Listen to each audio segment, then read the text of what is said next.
नमस्कार, सुदर्शन न्यूज देख रहे हैं आप। आपके साथ हम तीनों आ चुके हैं आपका फेवरेट शो पक्ष विपक्ष लेकर, जहां पर खबर होती है, पक्ष विपक्ष होता है, विश्लेषण और आकलन भी होता है। आपके साथ मैं हूं लावनी विनीत और मेरे साथ है मेरे सहयोगी। नमस्कार, मैं हूं आपके साथ शिवम दत्त मेहता और मेरे साथ है मेरी सहयोगी।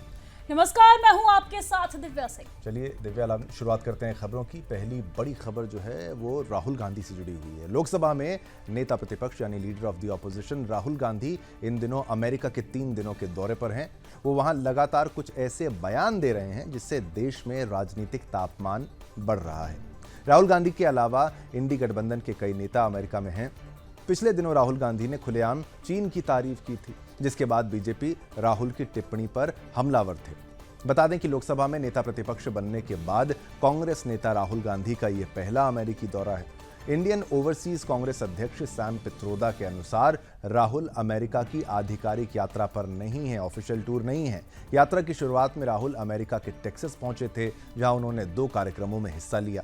पहले उन्होंने डैलस में भारतीय समुदाय के लोगों से मुलाकात की। इसके बाद यूनिवर्सिटी ऑफ टेक्सास में उन्होंने भारतीय छात्रों से बातचीत की। वहीं आज राहुल गांधी ने जॉर्ज टाउन यूनिवर्सिटी में छात्रों के साथ संवाद किया। इस दौरान उन्होंने बीजेपी पर जमकर हमला बोला और चुनाव आयोग पर भी कई सवाल उठाए हैं, जो कि नहीं करना चाहिए था। विदेशी धरती पर अगर आप जाते हैं तो भारत ऑपोजिशन पार्टी पर आरोप उठाए लगाइए, वो सब ठीक रहता है, लेकिन आपने चुनाव आयोग पर ही सवाल खड़े कर दिए।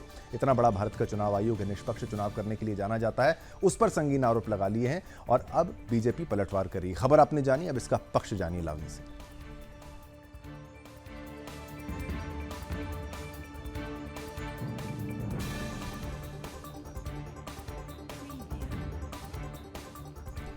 धन्यवाद शिवम। आइए अब इस खबर का पक्ष जान लेते हैं। कांग्रेस सांसद राहुल गांधी ने कहा कि चुनावों से पहले हम इस विचार पर जोर देते रहे कि संस्थाओं पर कब्जा कर लिया गया है। आरएसएस ने शिक्षा प्रणाली पर कब्जा कर लिया, मीडिया और जांच एजेंसियों पर कब्जा कर लिया। हम ये कहते रहे, लेकिन लोगों को ये समझ में नहीं आ रहा था। मैंने संविधान को आगे रखना शुरू किया और मैंने जो कुछ भी कहा था वो अचानक से फूट पड़ा। गरीब भारत, उत्पीड़ित भारत, जिसने ये समझ लिया कि अगर संविधान खत्म हो गया तो पूरा खेल खत्म हो जाएगा। गरीब लोगों ने गहराई से समझ लिया कि ये संविधान की रक्षा करने वालों और इसे नष्ट करने वालों के बीच की लड़ाई है। जाति जनगणना का मुद्दा भी बड़ा हो गया। आगे उन्होंने कहा कि ये चीजें अचानक एक साथ आने लगी। मुझे नहीं लगता कि निष्पक्ष चुनाव में भाजपा 246 के करीब थी। उनके पास बहुत पैसे थे, उन्होंने हमारे बैंक खाते तक बंद करवा दिए थे। चुनाव आयोग वही कर रहा था जो वो चाहते थे। पूरा अभियान इस तरह से बनाया गया था कि नरेंद्र मोदी देश भर में अपना काम करें।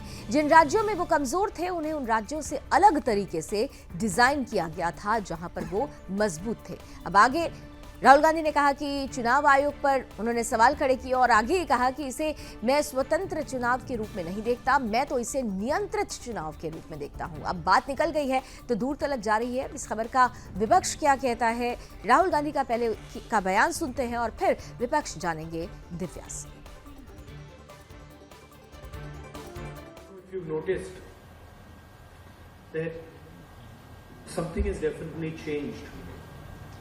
After the election results.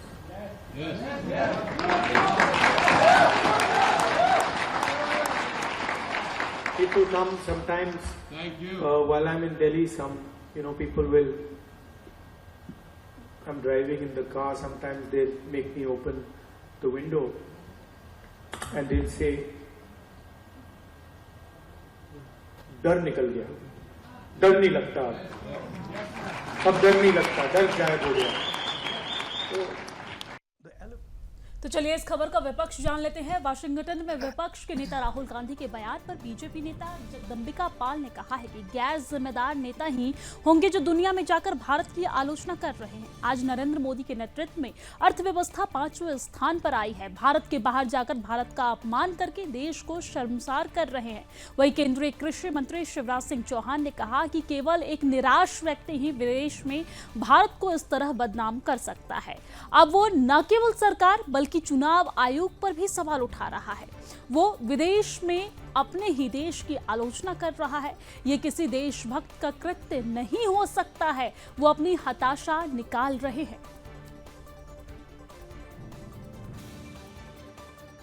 The onus the structures that दुनिया में एक गैर जिम्मेदार नेता होंगे कि देश के नेता प्रतिपक्ष होने के बावजूद भारत की आलोचना कर रहे हैं। भारत के कृषि, उनको जितनी आलोचना करनी हो भारत की पार्लियामेंट में करें, भारत के अंदर करें। आज ये बात सच्चाई है कि पिछले 10 वर्षों के पहले दुनिया में भारत की 5 फ्रेजाइल इकोनॉमी में गिनती होती थी, और आज नरेंद्र मोदी के नेतृत्व में अगर पिछले 10 वर्षों में टॉप 5 इकोनॉमी में आए हैं, 2027 में टॉप 3 इकोनॉमी में जाने की बात कर रहे हैं। उस समय जैसे लगता है चाइना के एजेंट के रूप में काम कर रहे हों। जिस तरह से पाकिस्तान की, चाइना की सबकी तारीफ करते हैं, भारत की अपने मुल्क की, अपने देश की बुराई करते हैं। भाई, आप नरेंद्र मोदी जी कहते हैं कि जो भी मुझे कहना हो, मुझे गालियां भी देनी हो तो आप भारत में दीजिए, लेकिन भारत के बाहर जा कर के आप भारत का अपमान कर रहे हैं, ये देश को शर्मसार कर रहे हैं। the elephant देखिए, राहुल गांधी जब भी विदेश में जाते हैं और मीडिया के सामने मुखातिब होते हैं, बात कुछ करते हैं, तो कुछ ना कुछ ऐसा जरूर बोल जाते हैं जिसमें बीजेपी का विरोध करते करते, बीजेपी आरोप लगाती है, बीजेपी का विरोध करते करते वो देश विरोधी बात कह देते हैं। जैसे संवैधानिक जो ढांचे हैं, सिलेक्शन कमीशन की अगर बात की जाए, उस पर इस तरीके की प्रतिक्रिया करना बिल्कुल भी मुझे नहीं लगता ठीक था, क्योंकि कई देशों के जो चुनाव होते हैं वो भारत से सीखने के लिए भी आते हैं कि भारत में कैसे चुनाव किए जाते हैं, एक तरीके की गाइडेंस लेने के लिए भी लोग यहाँ पर आते हैं। लेकिन इसी पर सवाल उठा दिया कि भाई इलेक्शन कमीशन ही गलत है, सब मिले हुए हैं, तो ये बात बिल्कुल भी ठीक नहीं है। चलिए आगे बढ़ते हैं, अगली खबर का रुख करते हैं। बात करेंगे वक्फ संशोधन विधेयक की। वक्फ संशोधन विधेयक पर इन दिनों देश में खूब चर्चा हो रही है। वक्फ को लेकर संसद की संयुक्त संसदीय समिति, जॉइंट पार्लियामेंट कमेटी ने अब तक 4 बैठकें पूरी कर ली हैं। इसमें archaeological survey of India, ASI की टीम ने कमेटी को प्रेजेंटेशन के जरिए कई बातें बताई हैं, कई खुलासे किए हैं, देश की संपत्ति को लेकर चिंता जाहिर की थी। आपको याद होगा, ASI ने नया संशोधन बिल को पुराने स्मारक को संरक्षित रखने के लिए जरूरी बताया है। संस्कृति मंत्रालय की तरफ से पुरातत्व विभाग ने 5 राज्यों के 53 संपत्तियों पर वक्फ के साथ विवाद होने का ब्यौरा सामने रखा था। ASI ने 53 उन विवादित साइट्स का ब्यौरा रखा जिनको संस्कृति मंत्रालय की तरफ से पुरातत्व विभाग प्रोटेक्ट करता है, जबकि उन पर मालिकाना हक वक्फ की ओर से क्लेम किया जाता है। ASI ने चिंता जाहिर की है कि नेशनल इंपॉर्टेंस का कोई भी प्रोटेक्टेड मॉन्यूमेंट वक्फ के द्वारा दिए गए अधिकारों के तहत ASI के मानकों का उल्लंघन नहीं करना चाहिए, नहीं होना चाहिए, जबकि ऐसे कई मसले आए दिन सामने आते रहते हैं। ASI के दावों के बीच खबर आई है कि AIMIM प्रमुख असदुद्दीन ओवैसी ने JPC के सामने केवल दिल्ली की 172 वक्फ संपत्तियों की एक सूची पेश की थी। उन्होंने दावा किया था उसने कि ये वक्फ की संपत्तियां ASI के अनधिकृत कब्जे में हैं। कब्जे की बात कर रहा है ओवैसी। बता दें कि केवल ASI ने ऐसे आरोप नहीं लगाए हैं, रेलवे बोर्ड के अलावा शहरी मामलों और सड़क परिवहन मंत्रालय ने भी वक्फ बोर्ड के खिलाफ इसी तरह के आरोप लगाए हैं। हमारा तो पक्ष है कि वक्फ को बर्खास्त करो, हटाओ वक्फ को, कोई जरूरत नहीं है भारत में वक्फ की, लेकिन अब संशोधन से शुरुआत हुई है, अंततः इसका अंत होना चाहिए। लेकिन अब देखिए विवाद कितने सामने आते हैं। 8 लाख से 9 लाख से ज्यादा संपत्तियां इनकी, जो अगर एकड़ों में बात की जाए, काफी ब्यौरा उसका है, इतनी संपत्तियां इनकी कैसे बन गई हैं। आप खबर को समझ चुके हैं, आप पक्ष भी जानिए लावनी से।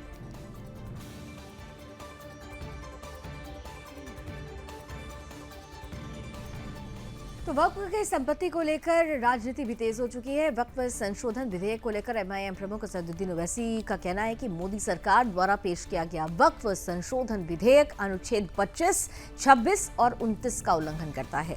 इस समानता के अधिकार का भी उल्लंघन करता है। इस विधेयक का एकमात्र उद्देश्य है मुसलमानों से वक्फ संपत्ति को छीनना। ऐसा बिल कभी भी हिंदू बंदोबस्ती अधिनियम, गुरुद्वारा प्रबंधक समिति या ईसाइयों के लिए पेश नहीं किया गया था।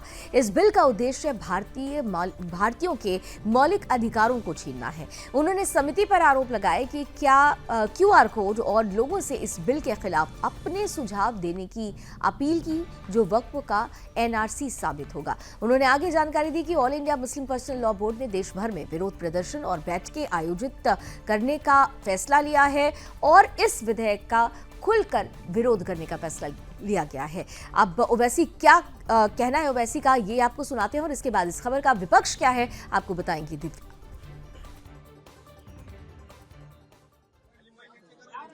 ये बिल लाया गया है, इसका मकसद एक ही है कि मुसलमानों से उनकी वक्फ की प्रॉपर्टीज को छीन लिया जाए और इस तरह का कोई बिल हिंदू एंडोमेंट के बारे में या गुरुद्वारा प्रबंधक कमेटी के बारे में या फिर ईसाइयों के बारे में नहीं लाया जाता।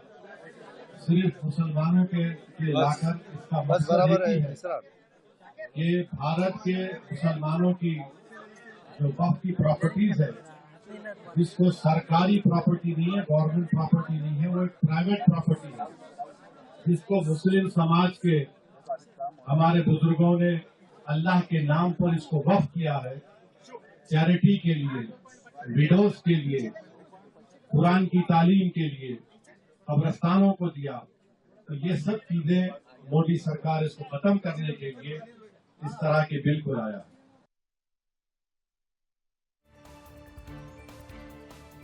तो चलिए इस खबर का विपक्ष समझ लेते हैं। वक्फ संशोधन विधेयक को लेकर ओवैसी के बयान पर दिल्ली राज्य हज समिति के अध्यक्ष और भाजपा नेता कौसर जहां ने आपत्ति जाहिर करते हुए कहा है कि मुसलमानों को डराया धमकाया जा रहा है, परेशान किया जा रहा है। मुसलमानों को डरा धमका कर ही ओवैसी की राजनीति चल रही है। कौसर जहां ने आगे कहा है कि मुझे आश्चर्य है कि वो खुद जेपीसी में इस समिति के सदस्य हैं और इस तरह की टिप्पणी करते हैं। ये उन्हें शोभा नहीं देता, उन्हें संविधान पर भरोसा नहीं है। उन्होंने कहा कि वक्फ संशोधन विधेयक मुसलमानों के हित में है, ये पारदर्शिता और भ्रष्टाचार को खत्म करने के लिए है। महिलाओं सहित सभी की भागीदारी की बात की गई है। इस पूरे मामले पर कौसर जहां ने क्या कहा है, सुनिए।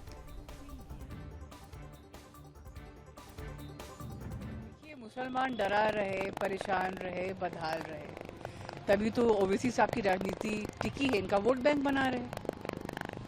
और मुझे ताज्जुब इस बात का हो रहा है कि वो खुद जेपीसी में इस कमेटी के मेंबर हैं और ऐसी टिप्पणियां करते हैं, शोभा नहीं देता उनको। उनको संविधान पर भरोसा नहीं है क्या? मैं फिर दोहरा रही हूँ, पहले भी कह चुकी हूँ, फिर दोहरा रही हूँ कि वक्फ अमेंडमेंट बिल जो है आम मुसलमान के हित में है। ये पारदर्शी बिल्कुल आम मुसलमान के हित में है, क्योंकि वक्फ पर कुछ प्रभावशाली मुसलमानों का कब्जा है। ये मुसलमान भी इस बात को मानते हैं और अनधिकृत कब्जे बहुत ज़्यादा इनके द्वारा किए गए, इसीलिए ये हाईलाइट हो चुके हैं। और बिल्कुल उनकी बात है कि भाई अगर ऐसे बाकी धर्मों की बात की जाए तो चर्च के पास भी बहुत ज़्यादा ज़मीन है, सभी पर नज़र तो रखी जानी चाहिए। हम तो कहते हैं पहले वक्फ समाप्त करो, बाकी सभी को फिर आप धीरे धीरे समाप्त कर सकते हो। राष्ट्रीय राजधानी दिल्ली में क्या राष्ट्रपति शासन लग सकता है? सवाल इसलिए उठ रहा है क्योंकि राष्ट्रपति ने दिल्ली सरकार को बर्खास्त करने की मांग करने संबंधी दिल्ली बीजेपी की अपील को गृह मंत्रालय के समक्ष भेज दिया है। इस संबंध में दिल्ली विधानसभा में विपक्ष के नेता विजेंद्र गुप्ता ने कहा कि संविधान के कथित उल्लंघन के लिए आम आदमी पार्टी सरकार को बर्खास्त किए जाने की मांग को लेकर बीजेपी के विधायकों द्वारा राष्ट्रपति द्रौपदी मुर्मू को सौंपा गया ज्ञापन गृह मंत्रालय को भेज दिया गया है। विजेंद्र गुप्ता ने एक बयान में दावा किया है कि दिल्ली सरकार द्वारा छठे दिल्ली वित्त आयोग का गठन नहीं करना तथा कैग रिपोर्ट पर कोई कार्रवाई न करना संविधान का उल्लंघन है। अब इस खबर को आपने जाना, पक्ष जानिए लावनी से।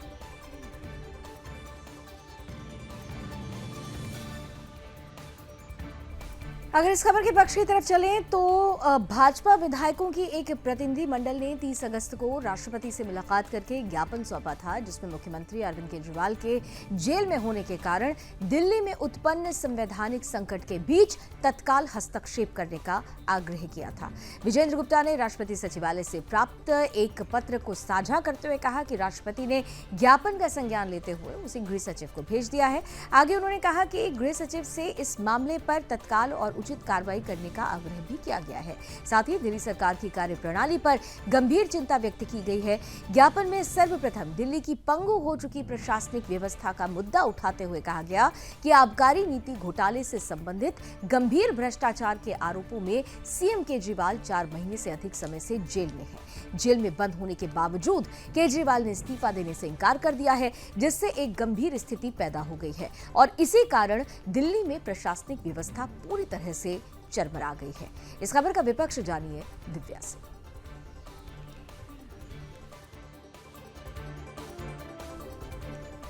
तो चलिए इस खबर का विपक्ष जान लेते हैं। एक ओर जहां दिल्ली बीजेपी इकाई दिल्ली में राष्ट्रपति शासन की वकालत कर रही है, तो वहीं दूसरी ओर आम आदमी पार्टी दिल्ली के एलजी पर हमलावर है। कानून व्यवस्था को लेकर आम आदमी पार्टी ने आरोप लगाया है कि बीजेपी के एलजी से दिल्ली की कानून व्यवस्था नहीं संभल रही है, वो पद से इस्तीफा दे। साथ ही उन्होंने आरोप ये भी लगाया है कि दिल्ली में लगातार बढ़ते जा रहे अपराध के लिए बीजेपी के एलजी और केंद्र सरकार जिम्मेदार है। जहां भी बीजेपी के पास कानून व्यवस्था का जिम्मा, वहां के हालात बेहद खराब है। हाल ही में हुई सीमापुरी में गोलीबारी की घटना का जिक्र करते हुए कहा कि ये घटना ने साबित कर दिया है कि बीजेपी के एलजी से कानून व्यवस्था नहीं संभाली जा रही है।